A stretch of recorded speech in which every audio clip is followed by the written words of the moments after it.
Hey, hey, TMT peers, how's it going? Happy Tuesday. Danny and I are back for another round of TMTP.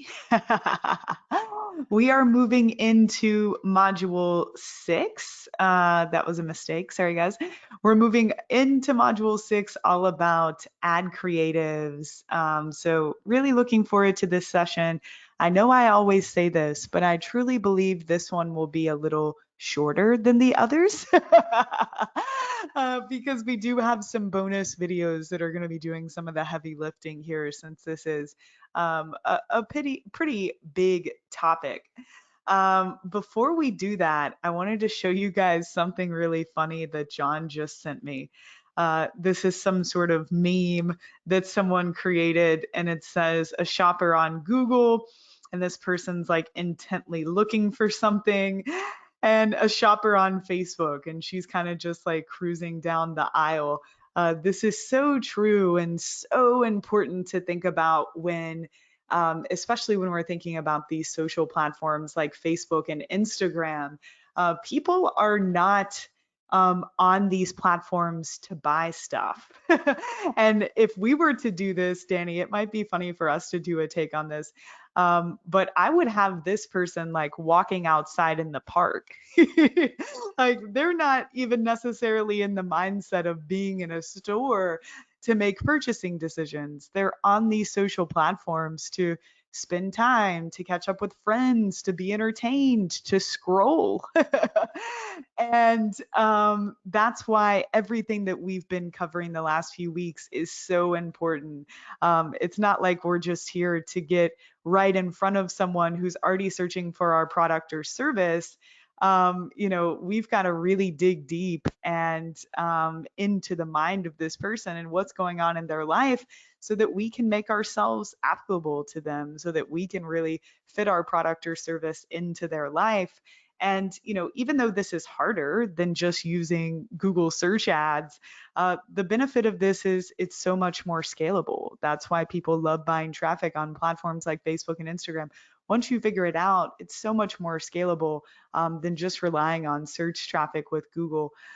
So, anyways, I just wanted to show this to you guys because I thought it was funny and the change that I would make. But really important point that they're making here.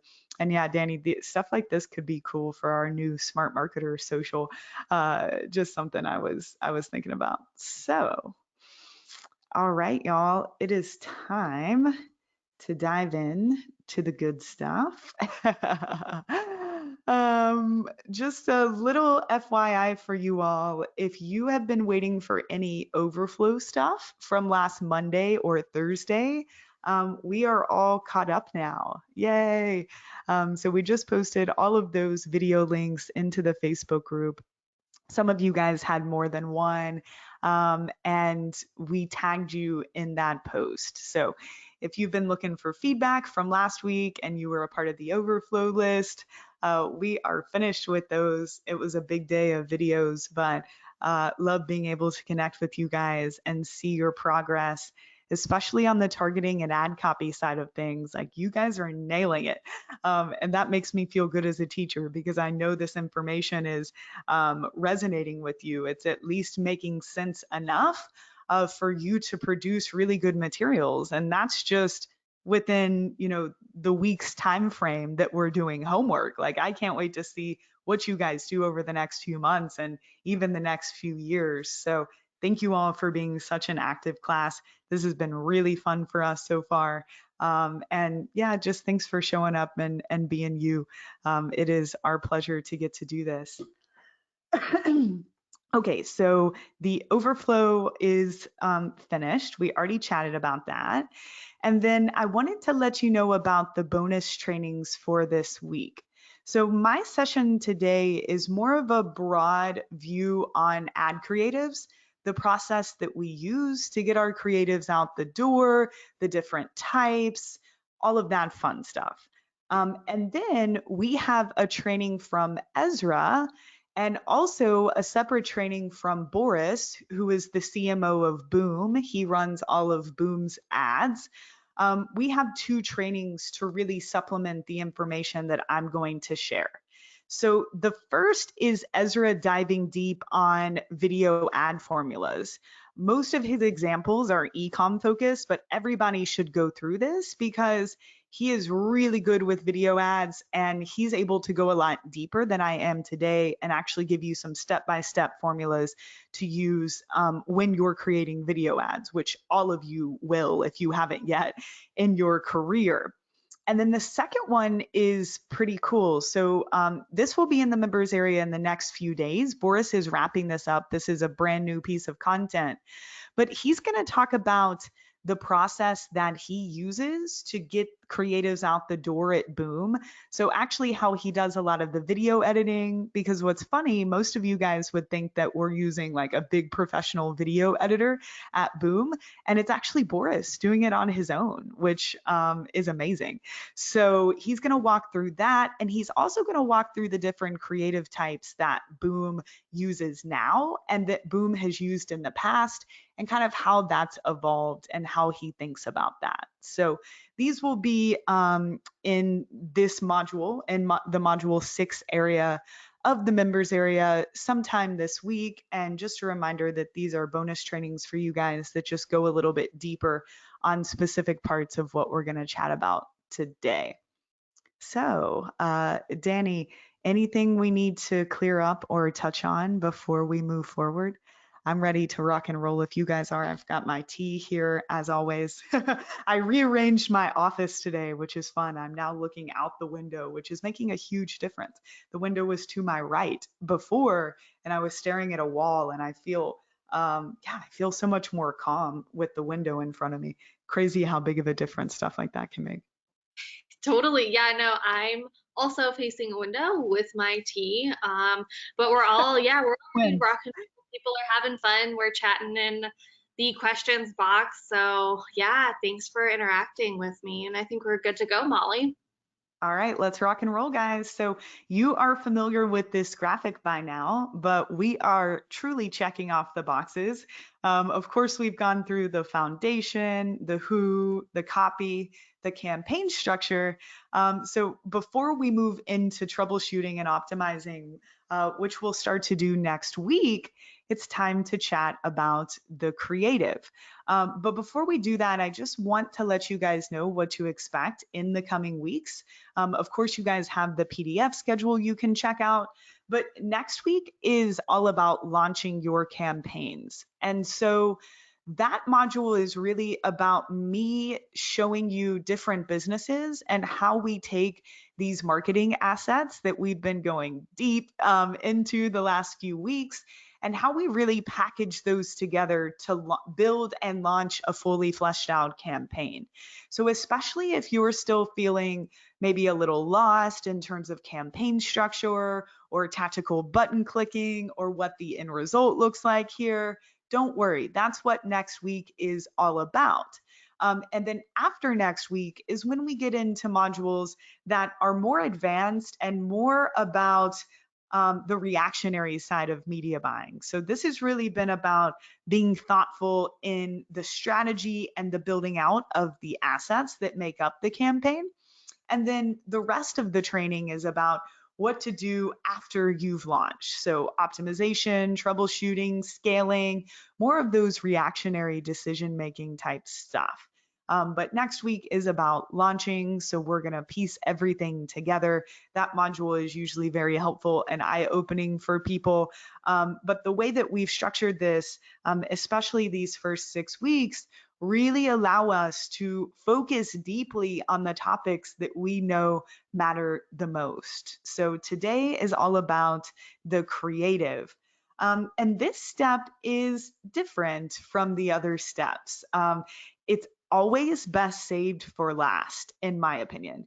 I see a lot of folks that try to come up with the creative concepts before they've worked on the rest of the campaign. And that can be really tough. We always save this for last. And something else to keep in mind, I discussed this in the free bootcamp that we did, and I discussed this in module 1 a bit, but especially this step it works a lot better if you are able to be in a creative place in your mind, right? And the difference between that, and I see so many media buyers making this mistake, Danny, this is something we've talked about a lot the last week, actually, is that we get into box checking mode. And we want to just go through the different steps to this. Okay, I created my copy, check. Targeting, check. Creative, let me just come up with some ideas in this sort of frantic place. Okay, check. And we think that because we checked all of the boxes and because we went through the motions, that this is just magically going to work. And that's a huge mistake, guys, because the checking of the boxes is really the least important aspect of this, right? That's more like sort of campaign structure stuff. The most important part of this is actually having a connection to the people that you're wanting to reach, knowing what's going on in their minds, knowing what after state they're desiring, and being able to access this creative place in your mind where you're able to come up with cool ideas. Because it's the people that can get really creative, especially at this step after they've gone through the avatar research, the targeting, they've written the copy, they know the hooks that they're going to use to catch these people's attention. And then they're able to really access this creative part of their brain. And while they're in the shower or while they're on a run, that's usually what it is for me, these really cool ideas come. Or while they're scrolling through their newsfeed, they see a creative or a video that they really like. And it's like, oh, I should do something like this for my brand for that hook that I was just brainstorming. So we talked about this in module one, but I want to reiterate this here. This is not a box checking step. This is not okay, I'm at the creative step. Now let's go grab a stock photo. And this is just going to work because I set the campaign up the way that Molly said. That's absolutely not how this works. So, especially this step does require some creativity. Although we're trying to give you formulas and make it as step by step as possible, I just want to reiterate how important this is. And if you've never read the book or listened to the book, Big Magic by Elizabeth Gilbert, I highly, highly recommend it. I read this about 5 years ago now, I believe, and it especially changed how I look at the ad creative process and the way that we get ideas as humans, and how we can open ourselves up to being more creative. We're all creative. It's not just people that identify as artists or photographers that are creative or that do art. I look at marketing, I look at what I do as art from both sides, teaching, speaking, but also there's so much art that goes into the building of an ad campaign, the writing of copy, the brainstorming and execution of creatives. That is also art. So don't look at yourself as just a scientist, just a button presser, just someone that works with data. You are also an artist, and it's good to understand how creativity works and how we can use that to our advantage, especially in marketing and business. So this is really interesting, but I found this piece of information that the brain processes visual information 60,000 times faster than when someone is reading text.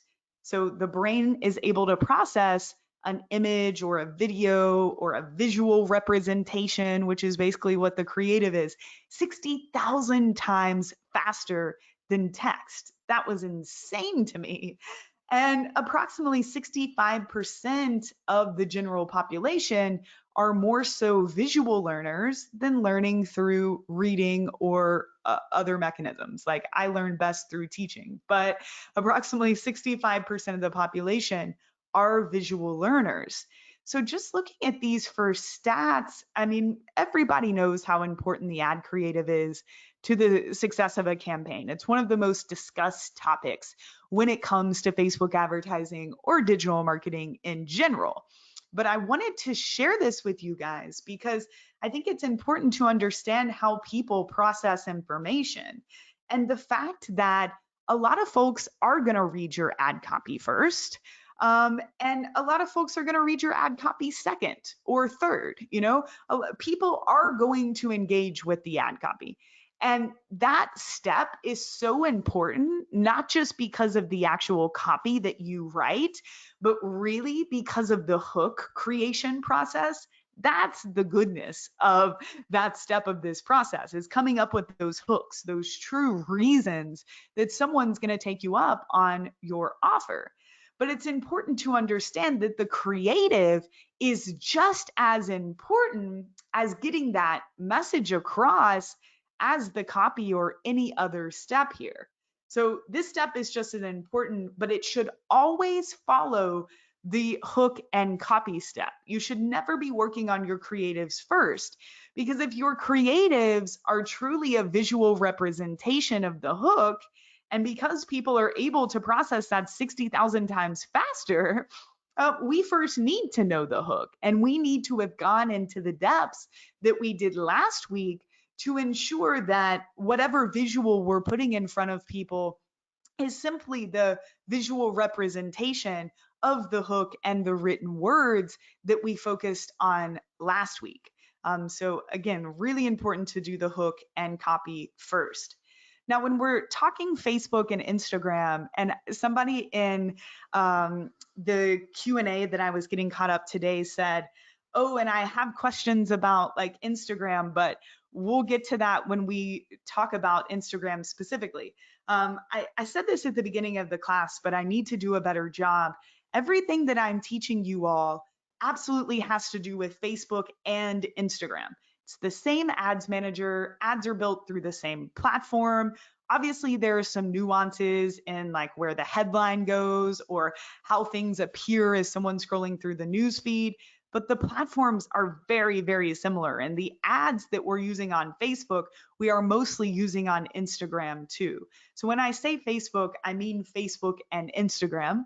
But when we're thinking about our creative options on these platforms, we have a few format options. So first is carousel, as you can see here on the left. Most of you know what this is. This is the ability to put multiple images, multiple videos, or images and videos in a row here.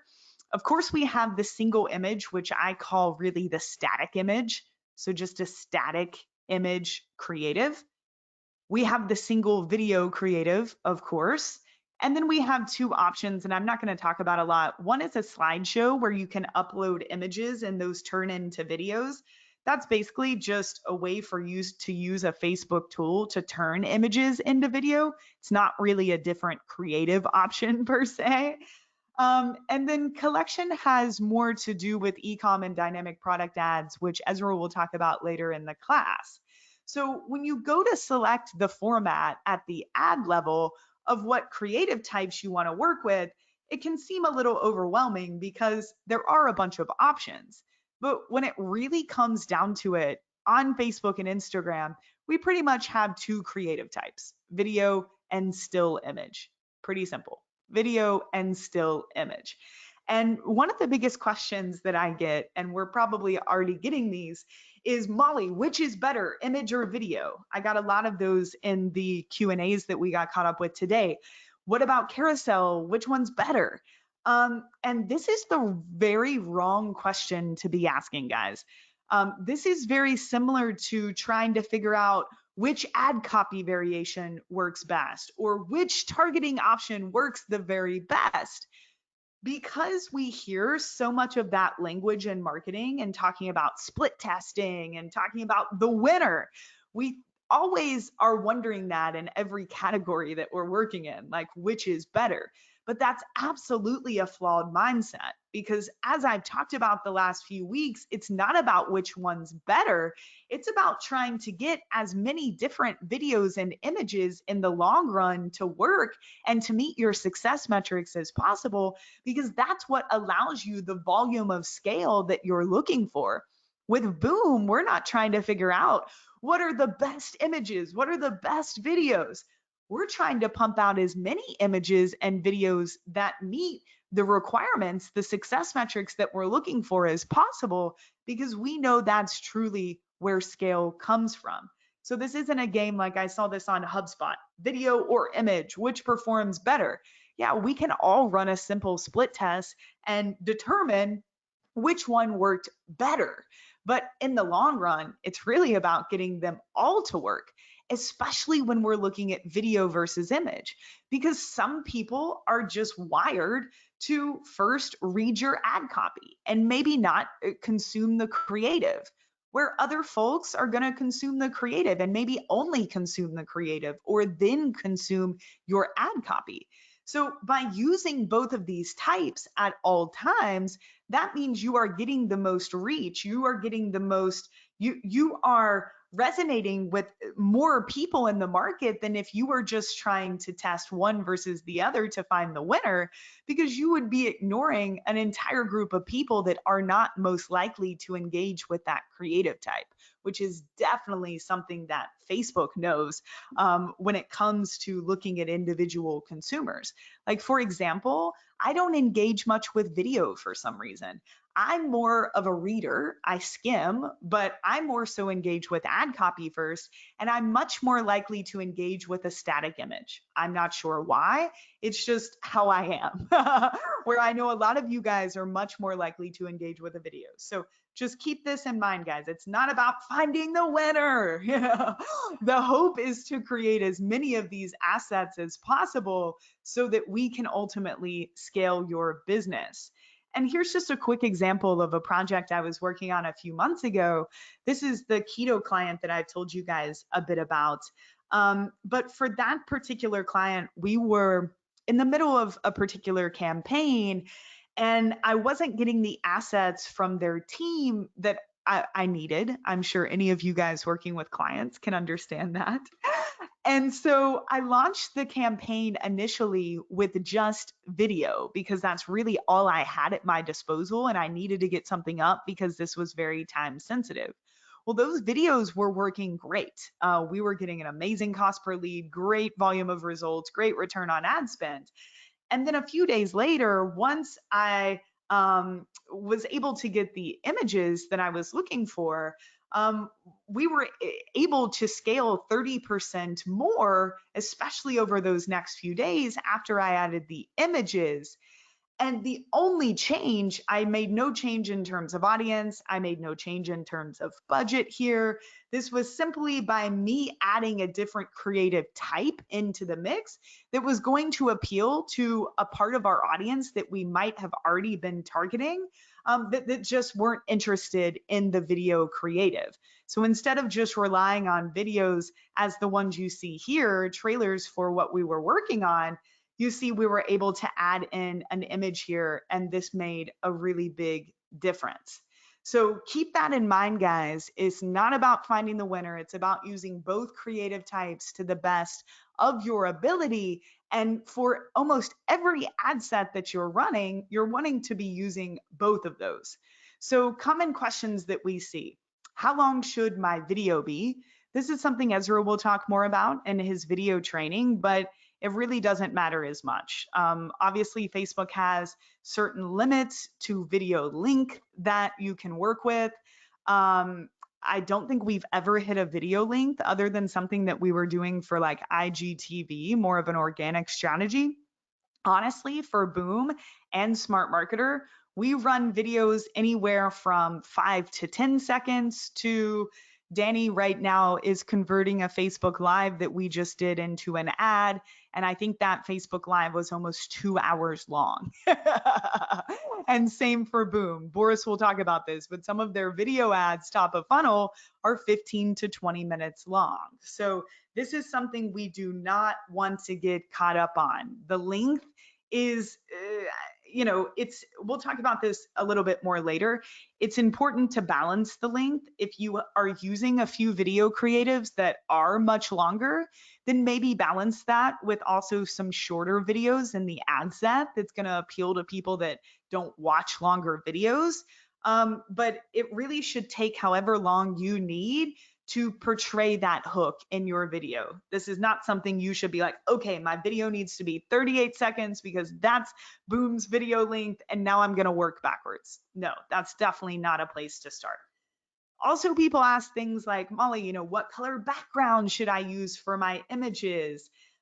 These are really common questions that we don't need to worry about right now, but they're things that people get caught up on, or people want to test the blue background versus the pink background, or the green background versus the orange background. And these are things that maybe down the line can make a big difference when we're looking to add, a lift, or we're looking to fight fatigue. But they're things that in the moment, especially when you're testing something new, or you're looking for scale, that we really don't need to get caught up on.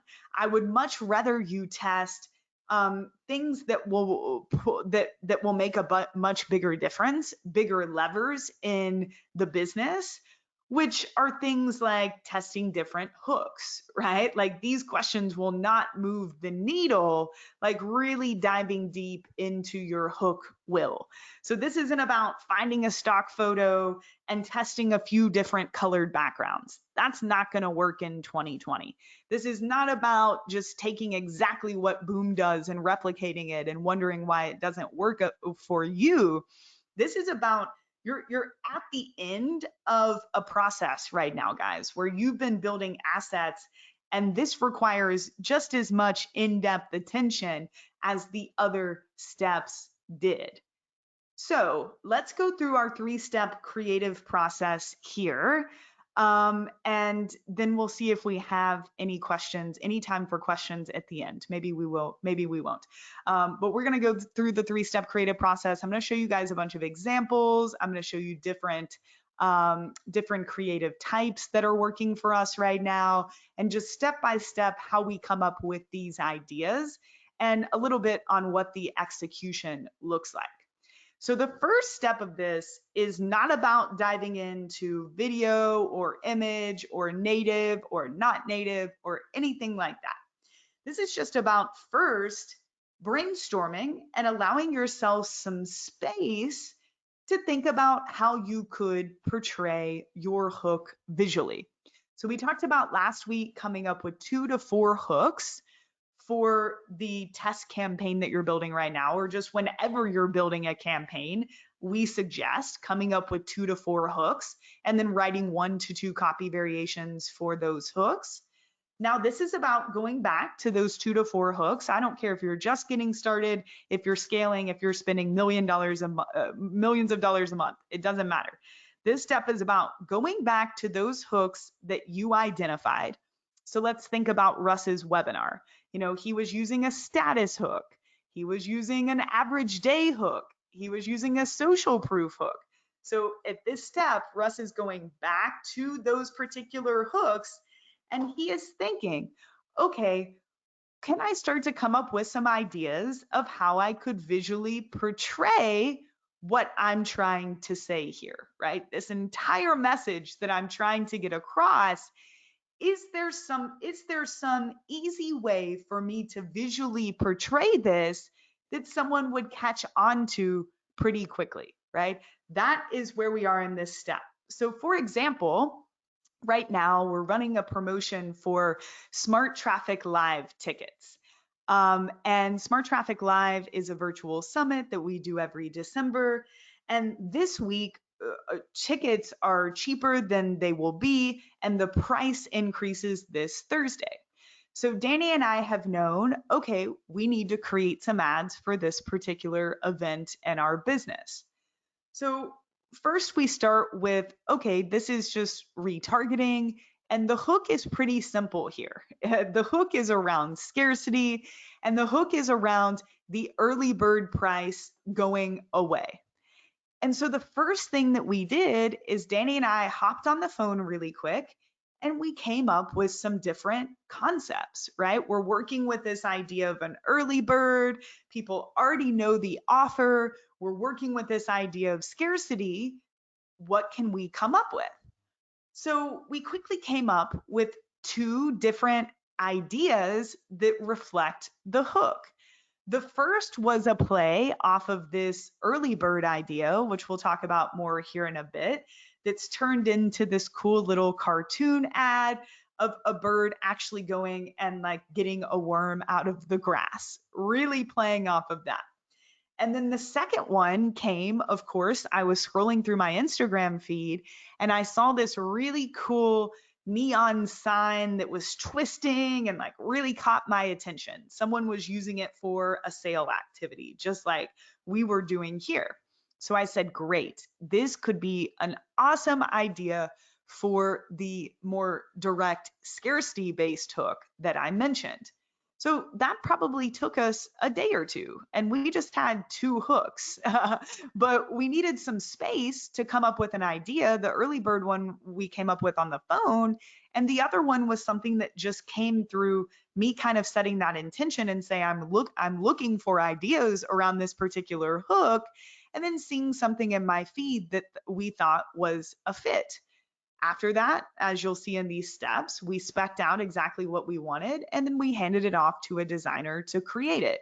But we needed this first step. Most people try to rush right into exactly what it looks like and getting it done, getting shit done, and trying to make it happen super quick. And I'm not saying you can't be speedy here, but you do need to acknowledge that there is this period of time where you are simply in brainstorm mode, whether it's with yourself, you and a team member, you and a team member and a designer, however it works, where you are simply brainstorming. Part of this cannot be rushed.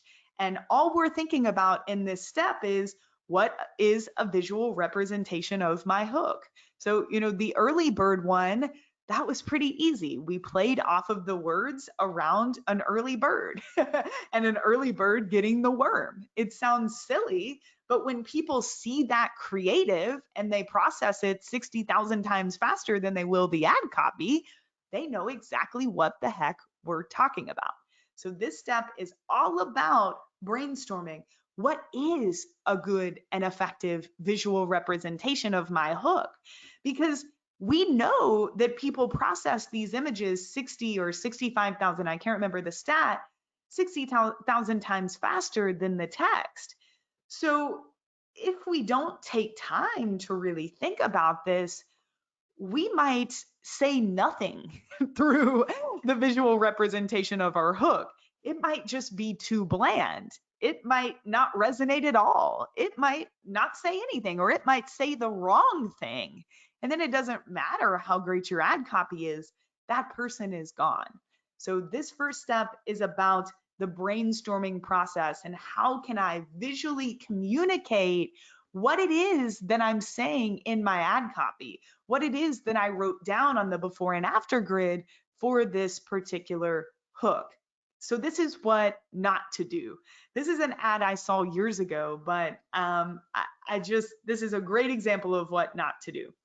So it says there are lots of things wrong with this ad, but obviously it's about network marketing.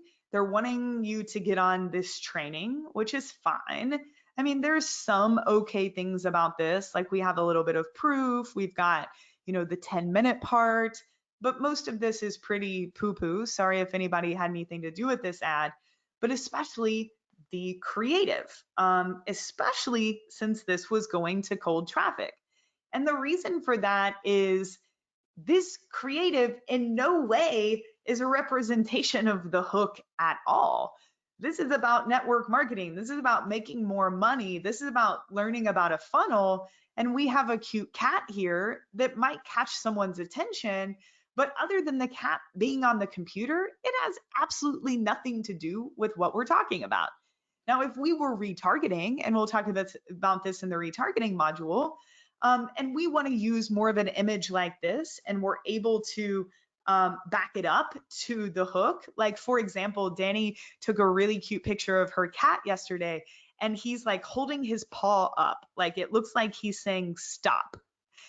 That would be an okay retargeting ad because people have already engaged with us. They're more likely to stop and see what we have to say.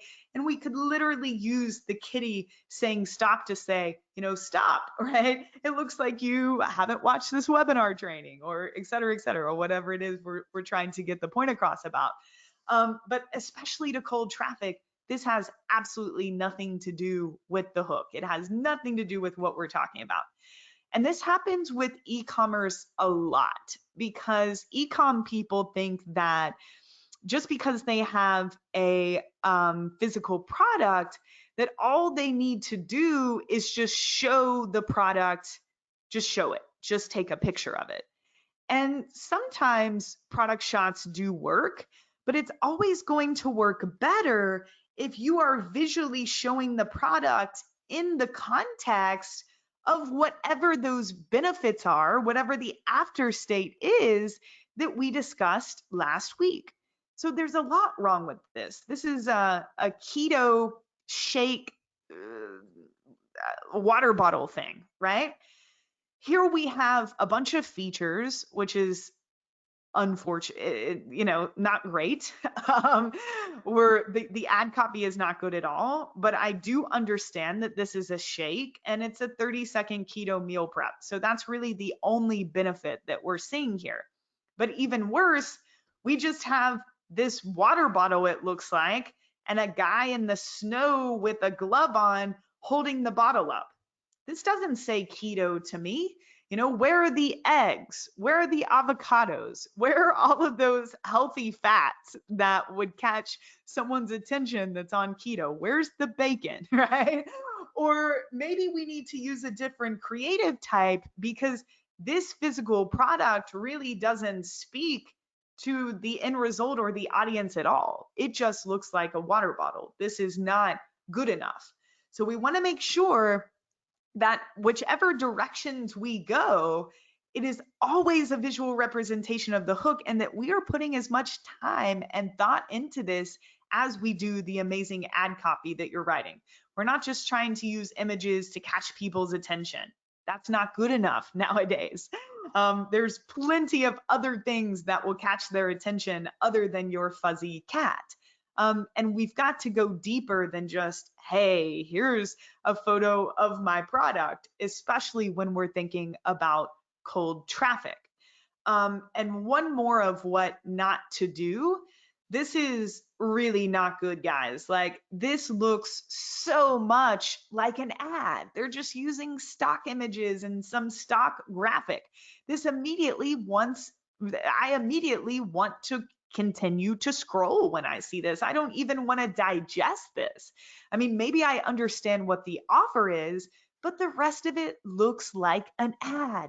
So everything that we talked about in the copy module applies here with the creative. We want it to look the least like an ad as possible, because that's actually what's going to get people to stop. If it looks like an ad, they're just going to continue to scroll. So another example, using stock photos, using stock BS imagery, stuff like this. It's just not the best. Even the logo up here really makes it look like an ad.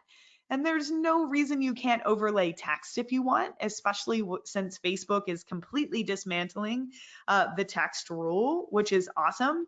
But we just really don't want to look like an ad, and we absolutely don't want to use stock photos. So the first is just brainstorming and really seeing what ideas come to mind. Whenever I get stuck on that part, I either go through Facebook ad library or my news feed to see if any other ads spark my interest. I also use search engines like Dreamstime or even Google, where sometimes I'll just input my keywords. Like, Danny and I could have Googled early bird to see what type of imagery comes up, especially when you're searching Google for that keyword and you hit images. The images that are ranking first are the images on the web that Google sees are most related to that keyword. It's a really good place. Of course, you're not just going to go save those images and knock them off, but it's a good place to start brainstorming and thinking about how humans, at least in the past, at least, in relation to Google, what type of imagery they respond to and they're reacting to and they're engaging with when it comes to those particular words. So step 2 is really about picking a creative style. And in today's world, especially on Facebook and Instagram, we can pretty much divide these creative styles, at least when it comes to ad creative, into kind of two different categories. And those are native and non-native. And I know I tell you guys all the time, we've got to go native. Like we can't look like an ad. That said, there still are some times for creatives that might look more like ads, but are just so creative and so darn well done that people want to engage with them anyways. So we're going to talk about two different styles and really go through some different examples. So the first is a native ad, which we've talked a lot about the last few weeks. You guys have already seen these ads a few times, but these are really simple, right? Most native ads are taken on our iPhone. They're either selfies or they're photos that customers have submitted that you take yourself. They simply look like photos and videos that already exist in the newsfeed, that they're already seeing from their friends. And here with Panda Planner, when we had people submit the answers to the questions of what was life like before Panda Planner, what was life like afterwards, if you were to recommend Panda Planner to a friend, what would you say? That's how I got a lot of this copy. We also had them submit photos of themselves with the product, but we even told them, like, if you want to have it with you writing, right, or you in your natural environment, that makes it look more real.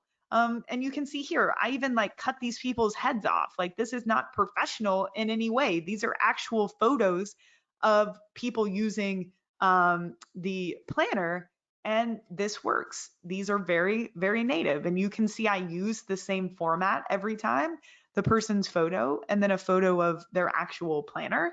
But it works. And all of them are a little bit different, but they look like real women, real people that you want to get to know. This one didn't work as well, and I'm not surprised because it looks more stock photo-y. It looks less real. I think this guy used photoshopped a different background in here when he submitted this, and I'm not surprised that this one didn't work as well, especially with the more stock photo-y background. But even creatives like this that I showed you guys, this is just Drew from Organifi at his kitchen table with a camera, probably his iPhone, telling his life story face to camera. We already chatted about these in the copy module, but Dog Training Secret is an amazing example of these. And he actually uses some of the formulas or similar formulas that Ezra covers in his video formula training, but most of these are shot on his iPhone in his house. You're like, what's this dude up to? That looks like my house, or that looks like my backyard, or the park that I go to. And this just looks like a regular guy shooting from his camera. This is what we mean by native. This image, he probably on the right never meant to be an ad. It might even be from a customer. But look, this is an absolute visual representation of the hook. This ad is talking about the dog being obsessed with food.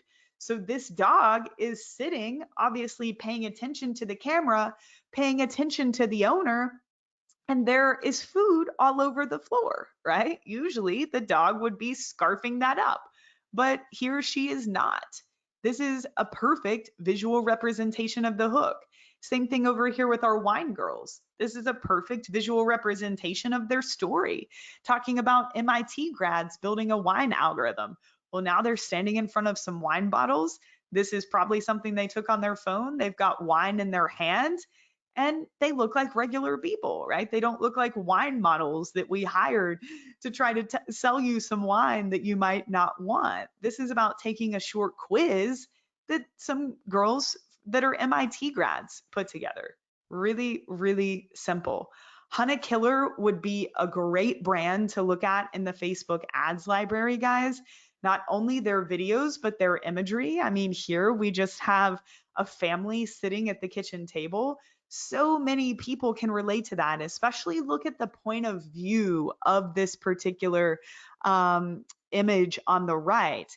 This is obviously from the other parent's point of view, the other mom or the other dad. And I love that because you can literally feel yourself sitting in that spot, right? You can feel yourself being at the other side of the table, the head of the table being the other parent, and this being a really cool and fun game that's going to engage the rest of the family. Super native, but also a lot of thought probably went into this. And I love the point of view. Anytime you can take your images or videos and use point of view like this to your advantage, it really helps because then people can see themselves in your shoes on such a deeper level than if it wasn't positioned this particular way. Again, these are ads we've seen before, but really simple. This on the left wasn't even a creative that Ezra and I ever meant. This was never meant to be an ad. This was just a selfie we took when I went to visit him in New York a few years ago. I don't even remember what we were doing, but it made the perfect ad creative because of that, for that exact reason, because it doesn't look like an ad and it really speaks to the hook in a way, right? I'm talking about being excited because I just wrapped up a really profitable campaign. So I've got the thumbs up, I'm looking happy, but Ezra's also there because he's going to be a host on the webinar. But this looks like something you would see from a friend. And same thing over here with Boom. You know, we've got the product, but she's doing something a little bit differently. It's like, why is this on her forehead? Why is she looking up? What is happening here? Especially with the against the grain opening here of still using the same old makeup routine from your 20s that really gets people commenting, really gets people active. Um, because she's looking up, your eyes not only want to go to the product, but your eyes also want to go to that controversial opening statement there that works so well. And again, these are just selfies that Ezra took on his iPhone and that our awesome customer here took on her iPhone. Okay, I love this over here on the left from Hunna Killer. This was actually an ad that John sent me because it caught his attention. It caught his attention because he thought these were two of his friends that he actually knew. So he stopped. That's how native it looked, right? This isn't an image of the product and everything that comes in it and the product shot and look how great this game is. This is obviously targeting couples. That's the avatar, people that are in a relationship or married. And so we're depicting that here. And we're wanting to make this look like a real couple, you know, standing in their living room. I mean, maybe not everyone would make that facial expression or these facial expressions when posting to Facebook, but it does catch your attention and it makes you, it really speaks to she's looking more like spooky. Ooh, this is spooky. This is about serial killers. It's a little bit scary. And then he's making the facial expression of like the detective, the thinking. So look at how impactful their facial expressions are here and how each of them is really portraying a very different message. I love it. Here on the right, super native. Um, if this is for teeth whitening, the way I would have made this better is do before and after, like split the image in half and have him before with more yellow teeth, have him after with whiter teeth. But the reason I show this to you is they're using a famous American football player here. But even though they're doing that, this is not a professional shoot. This is just this guy either in his house or in this person's office against a wall looking like a regular old dude. And look at the amount of social proof on both of these ads. And both of the ad copies aren't that great. They could be a lot stronger. The reason people are engaging with these, the biggest reason, are these creatives, and they look so real. You know, they totally look like real people. I love this too, even though it's not showing people. I love how native it is with the very handwritten text. It looks like something that's done in paint, if you guys remember that. And it is totally portraying the hook. And one of the hooks of this chocolate, it's for keto, is that it doesn't have sugar. So just with a photo of some chocolates and two words, I understand without having to read the copy the fact that this is chocolate, but that it does not have sugar in it. It can absolutely be this simple. And again, look at the social proof here, which is pretty impressive and such a simple creative. I also want to remind you guys of the True Earth ads and the Sierra Madre ads that we went through last Tuesday. Both of these brands do a great job with their creatives. Sierra Madres are especially native. I mean, you have um, you have people. You've got Casey, our buddy here, our previous student. You've got him crawling out of tents. You've got his buddy and sleeping bags. They're using great user generated content from their customers and different ambassadors. They're doing an amazing job of making this look real. I mean, even when you just see the screenshot of the video here, like this is not highly produced. This is our friend Casey crawling out of a tent and putting his shoes on. This brand relies almost solely on native advertising. Uh, True Earth is more of a hybrid where a lot of their imagery does look very real, especially the static images that they use. And even videos like this of this woman carrying the detergent up the stairs, but they do add on some professional layers to it, let's call it, that you guys will see if you go through their Facebook ads library, that makes things a little bit less native, but it still works just fine for them. But Sierra Madre is, again, a great example of more super native creatives where you can go down a rabbit hole there, and that's working really well for that particular brand. Okay, now let's talk about not native styles, because there is still a time and place for creatives that look a little more polished or look a little bit more professional, like I was talking about with True Earth a little bit more here on the left. But we just want to make sure that we do it in the right way. So this type of creative especially is where you can use research. So researching different keywords in Google or Dreams time again to try to get some ideas of visual representations of your hook. And you might have seen this example from me before, but I just really like it. And I think it very much proves the point. When I was working at Digital Marketer, we were wanting to set up a campaign that expressed the fact that there was some scarcity around event tickets. And so, one of the first things that came to my mind, actually, because I experienced it, I looked down at my phone and my phone was on red battery. It was on low battery, which isn't a new thing for me or uncommon. And as soon as I saw that, I was like, whoa, that made me take action. I immediately thought, oh, I need to go plug my phone in. That made me take action. Can we use that same visual to portray the fact that there is some scarcity here and that people need to take action? And this was one of the best campaigns that I've ever run. But I used these two creatives. First, I used this half green battery to express that tickets were 50% off. And then as we moved more into scarcity, we used this red battery here to express that it was the last chance for lowest price on TNC tickets. Are these the most beautiful images ever? No. Are they perfect? No.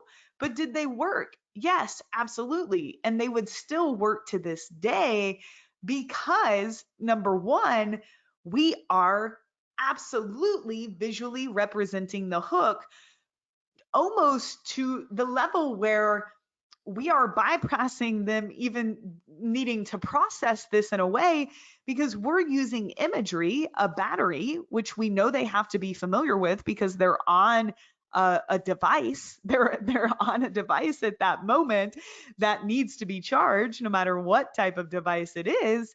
And they understand that what this means. They have an association to this sort of visual already in their day to day life. So, anytime that we can piggyback off of visual associations that people already have, Like, for example, I said that Danny's cat Wiggy was holding up the stop sign. Most humans know what that means. They know that that means stop. We already have a visual association to that particular signal or that particular sign. Use those to your advantage, guys. Use those to your advantage because you don't it's a picture says 1,000 words, right? It allows you to not even have to say much because they already have an association. They already know what that means. So here are some great examples of ads that aren't necessarily native. We're calling them non-native, but they're still great ads. And both of these are showing a lead magnet. So this one on the left is a case study of how this person went from 77K to 216K per month. So this would be great if you're selling info or courses or agency work. But, anyways, they are simply using their dashboard proof in the background with a little bit of text to express if they want to learn more and if they want to learn how to do this, here's where they can go. This is a pretty good ad. Same thing on the right. This is a visual representation of what this person is actually opting in for. And I know I think 48% or 46, I can't remember, one of those two percentages of you guys are e-com and the other half are every other business type. So I know, and I just know through the Q&A that a lot of you guys are working with lead magnets. So, with physical products, we can show our product in action, right? We can show us applying makeup, we can show someone holding the planner, using the planner, but that's a bit more of a struggle when you have a lead magnet. So of course you can print the lead magnet out and take pictures with it. We do recommend that. But you can also show your lead magnet in ways like you see here. The one on the right isn't as strong as the one on the left because it just looks so much like an ad, like in that computer screen. But it did catch my attention and it did show me, whoa, this launch calendar, like, wow, there's a lot of goodness in this lead magnet. There's a lot of value here that I can see with my own eyes, where I might want to download this. So these are some good examples of how to visually display a lead magnet, especially if you can't visually hold it. Because if you can, even if you can just print it out, like I'm holding my book right now, any pictures or videos that you could take of yourself with that lead magnet are going to be strong, but you can also rely more on ads like the ones you see here. Here are some good ads that we've run at Smart Marketer that are less of your native style ad, but more of really representing that hook in a different way. The one on the left they're both for the same webinar, but notice how different the hooks are. The hook on the right was about getting a daily traffic checklist. We were really speaking to one asset that they would get on the webinar. So we wanted to portray this in a video where it just moves down and checks off the different boxes. It was really easy for our designer to put together, very effective. But the one on the left, we wanted to speak more to the idea of needing more traffic, right? And how to drive more traffic. So I thought, okay, well, people have, when people think of traffic, they think of cars, they think of driving. So let's use that idea of someone being in a car and actually racing cars as our hook. And it also worked really well. And our designer just made a quick little video where the cars move across the screen and we were able to portray the hook. Now, with this webinar, we were also running ads in the same ad set that were more native photos of myself, of Ezra, as you saw, but we were also using non-native style like this too. And they appealed to different people at different times and in different ways. It's not about which one's better, of course. Um, Okay, so a lot of you guys have probably seen this ad, but I think this is another great representation of the hook. So I wanted to play off the idea of don't miss the boat with TMTP. So the last three launches for this particular program, we've run this ad that we filmed where I'm literally chasing a boat in Amsterdam.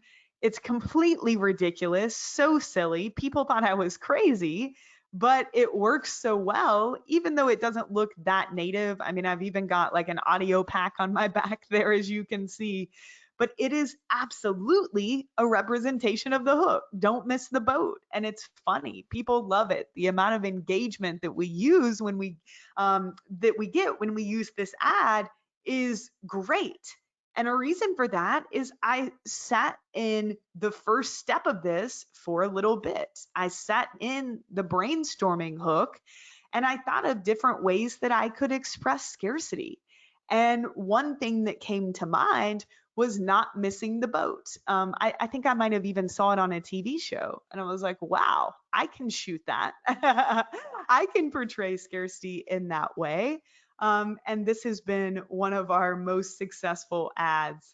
Um, and it's funny, we even added the little wait for me text, which again made it look less native, but that's okay. If you want to add banners to your creatives, like you see here at the top, to add text, feel free to do that. Do that. We do that from time to time, even with cold traffic ads. If there's a headline or words that we want above or below the image or the video, as we move through the video, whether they stay static or whether they change, it's totally fine to add text to the bottom and the top. And you kind of see how we did that here. And we even added the little wait for me ghost that sort of follows, which is completely silly.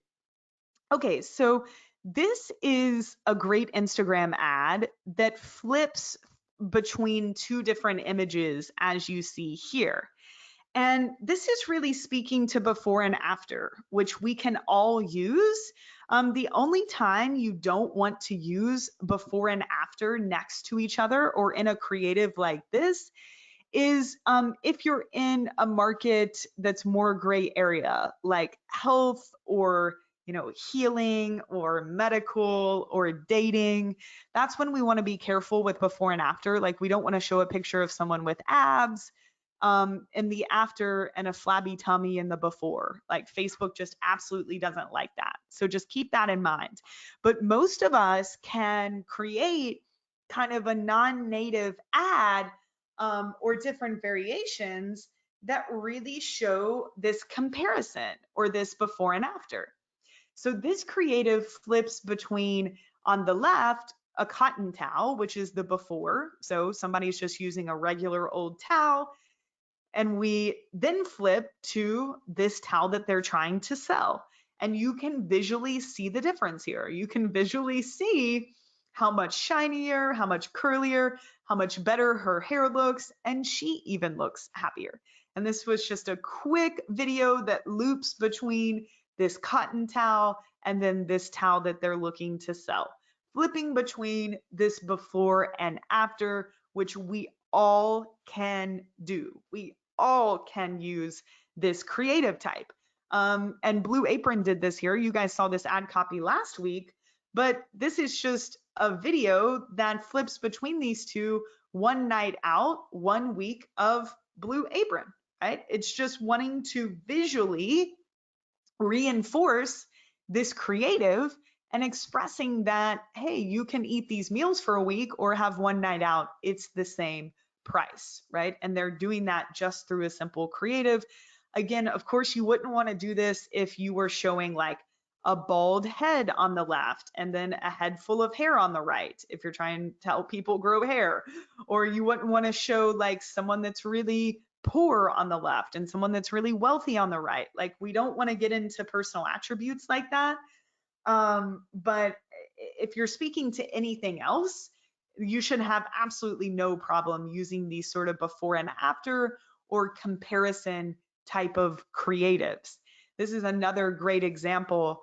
I probably would have done without the logo at the top, But this is a good example of before and after. Here on the left, you've got a very dirty rug. Obviously, you have paw prints. And on the right, the rug is clean and, that looks much more desirable. So obviously, we are selling some sort of tool that's going to clean up dog stuff and messes. And they've done a great job with this creative, just really speaking to that before and after, which honestly, if you're in a pinch, you could use for almost every hook that you're speaking to. I love the creativity behind both of these. On the left, this is a project management software. And so the ad copy needs a lot of work, but the creative is brilliant. They took the hook of don't let your tasks pile up, and this image looks like Tetris. And, the idea of Tetris is things pile up quickly and you need to move them around and make it work. And they've even got done task in here, working on it. Like, this is an absolutely brilliant ad. And because that one block is blurry, it even makes you stop because you're like, is this moving? Is this an image? What's happening? Really great creative. And I love this one on the right, an Insta story that says Austrian lakes are calling, decline, accept. Absolutely brilliant, and makes you stop because you think you're getting a phone call, but also speaks to the hook, right? The Austrian lakes are calling, right? They're not just randomly using this hook, it actually pertains to them. Okay, these are some other great examples of before and after.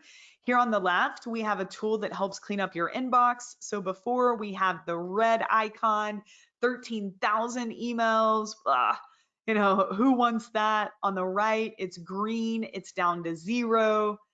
Here on the right, we have the mail room, the stack of mail that we all hate. And then on the right, we have the app, which just feels easier, more digestible. We're not lugging around that mail.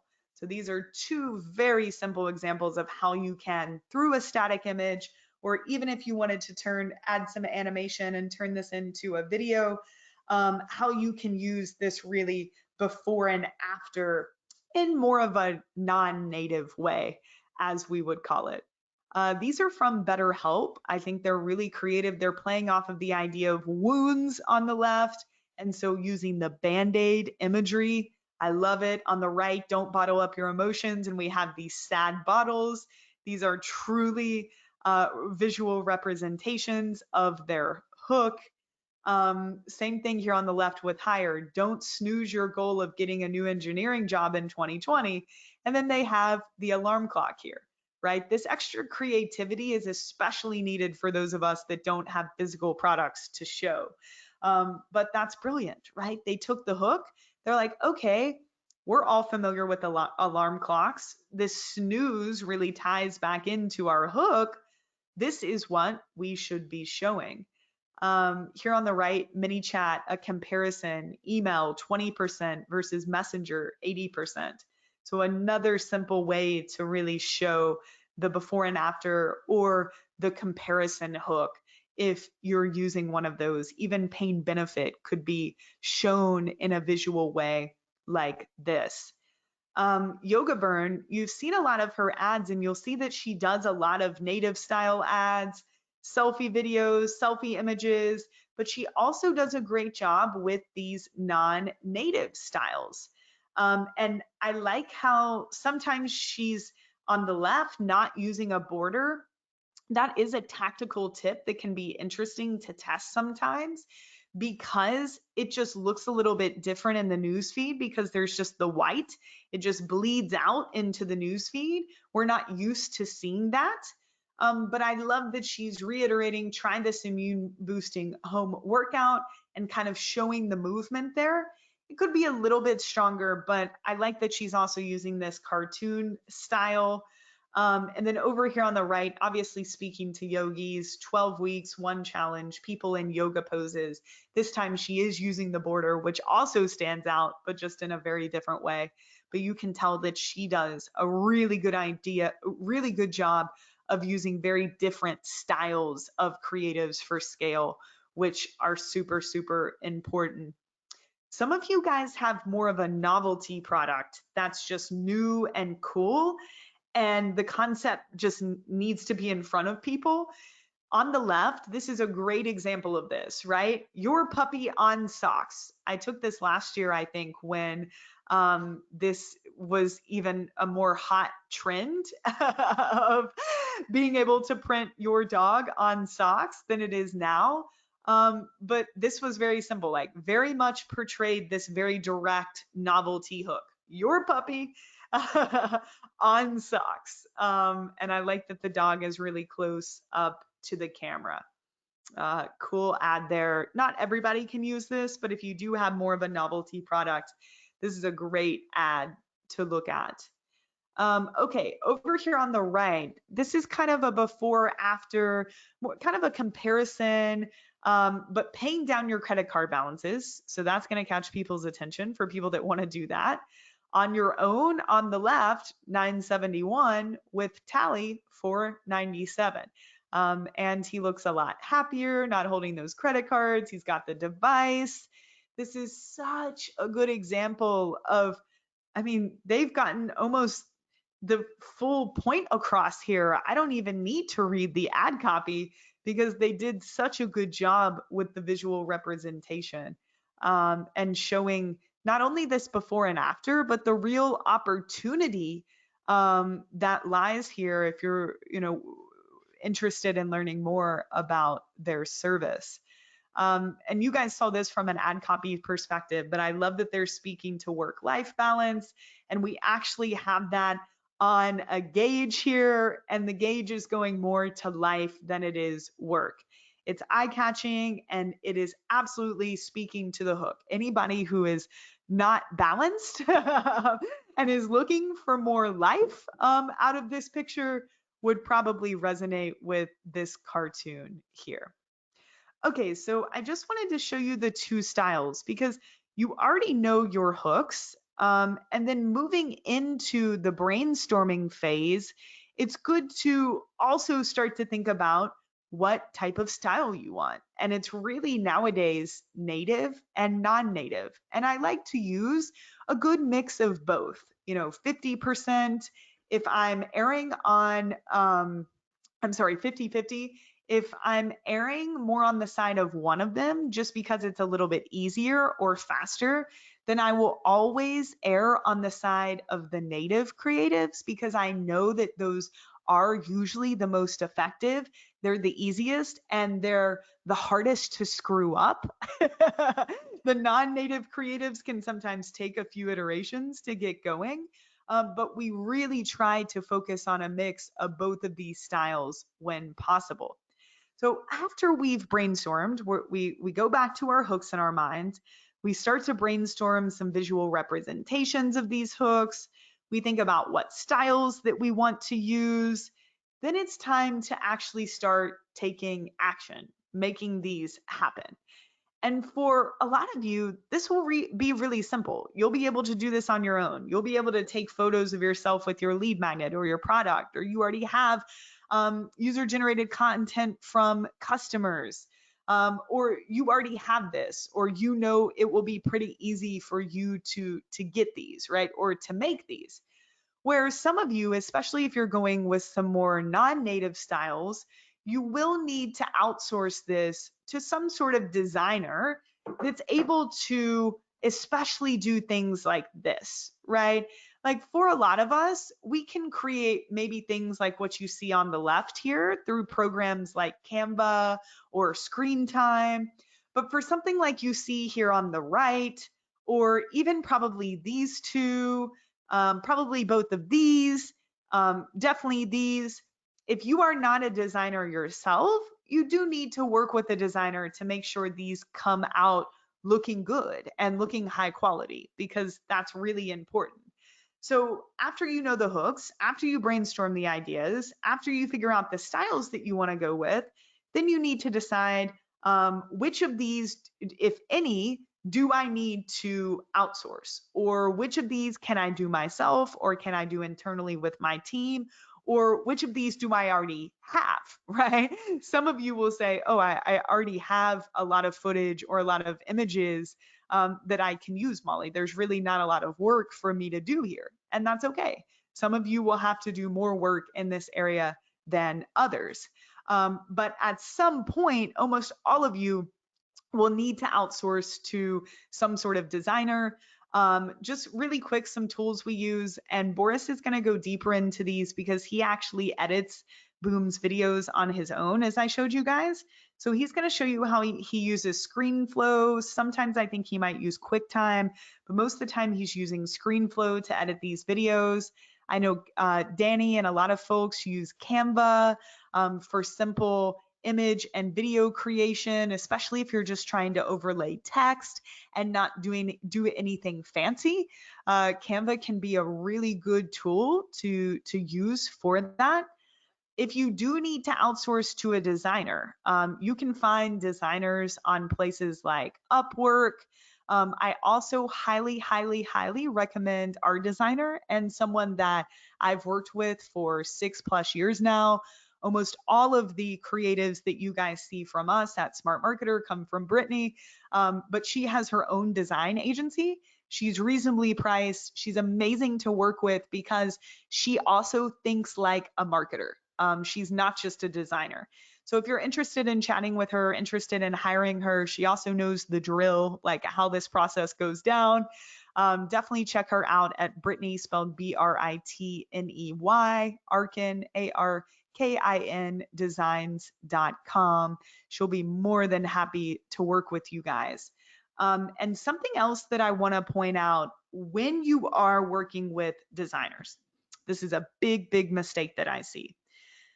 People hire a designer and then they send their sales page over, their product page or their lead magnet page, and they're like, okay, I can't wait to see the videos and images that you create. And we have to remember that, especially most designers, they are not marketers in any way, right? They are there to create art that looks beautiful and inspires people, right? They're not coming from a place of what's going to get someone to understand your hook and take the action that you're looking for them to take quickly.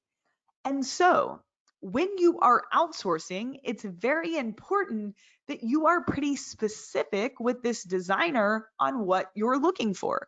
And you can let them have some leeway the more that you work with them, or if there's, an idea or two that they want to run with that they came up with. But especially when Brittany and I just got started working together, it always worked best when I was able to thoroughly explain to her the hook that I was looking to portray, what style I was looking to go with, if I had any other inspiration, any screenshots, whether it's from the newsfeed or Facebook ad library that I can give to her so that she knows what I'm looking for.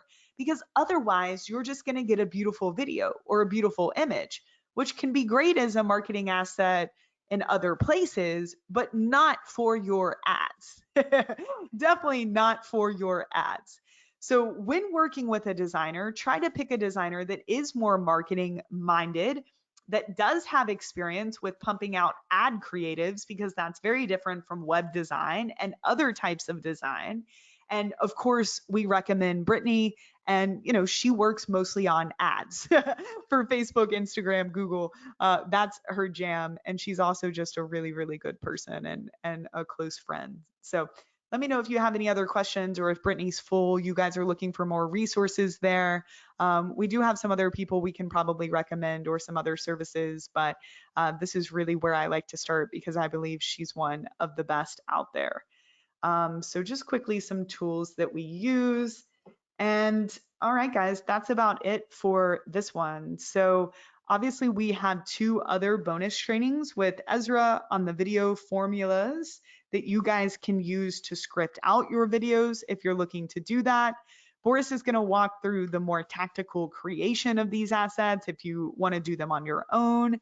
And really the homework is simple for this week, guys. For each hook that you've chosen, so you chose 2 to 4 for last week, Create a video ad or still image or both for each hook.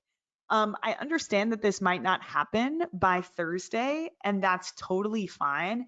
A lot of times at this step in the training, people will just submit their ideas like, Molly, here are my hooks. Here's the video idea that I have. Here is the image or multiple image ideas that I have. What do you think before you go into the creation mode? That seems to work really well. But if you already have something that you want me to look over, of course, I'm happy to do so. And as we move into the rest of the trainings, guys, the Q&As will be more all encompassing, where I'm looking over offers, coffee, copy, targeting, creatives. It'll be a little less focused than it is right now. But especially for this Thursday, even if you just want to submit ideas as you're starting to really chew on it for each of your hooks, that's a really good place to start and a great use of time before you go into the creation of these. But just keep in mind that if you did a good job on your hooks, if you know your hooks, if you've already created those, and then if you just go into the space of how to visually represent this, pick the style, and then decide whether you're going to do this or outsource it, this step can actually be pretty simple because you've already put so much work in the previous 5 steps into the psyche of this person and what they're thinking about and what they're wanting. So for each hook, if you have time, try to come up with a video idea and a still image idea for each hook. If you want to come up with more ideas for each, awesome. If you can only come up with one idea for each, totally fine too. The idea here is just to get you guys implementing and doing some work so that you can really get into the habit of what this process feels like. So, all right, y'all, this was fun. Danny, I think I was a little under time, which is awesome, almost right on time. I hope you guys enjoyed these. We will have those other 2 videos in the members area within the next few days. Anything else that we need to add, Danny? No, yeah, everyone really enjoyed it. I just want to say thanks for hanging out with me in the questions box. I love chatting with you all. So yeah, thanks, Molly. Yeah, and thank you guys for being awesome. I feel like we're always blessed with just such good students that want to do good things in this world, that show up, that learn, that take action. I feel so blessed, especially when I look, just this market can be so, money driven and so greed driven. And of course, we all want money, and that's a part of why we're here. But yeah, I just love seeing your all's dedication. And thank you for all of the positive feedback. This is a really fun thing to do, but also a lot of work. And I just love seeing your progress. And I love hearing what you guys are thinking and your experience. So just thank you guys. We really, really appreciate it. And thanks to the Smart Marketer team too. You guys rock. Again, if you are looking for any feedback from us, all of the overflow questions from last week are done. Woo woo. So those links are in the group. And we'll be back on Thursday for more critiques, mostly around this creative topic. But again, as we move forward into more Q&As in the future, guys, they'll get a little bit more miscellaneous. So don't worry if you miss the targeting week. Don't feel like you won't have another chance to submit stuff like that. I don't ever want you guys to feel like that. So alrighty, thanks guys. I'm gonna go eat dinner and wind down for the night wherever you are. I hope you have an amazing day and we'll talk to you soon. Bye bye. Thanks, Molly. Bye.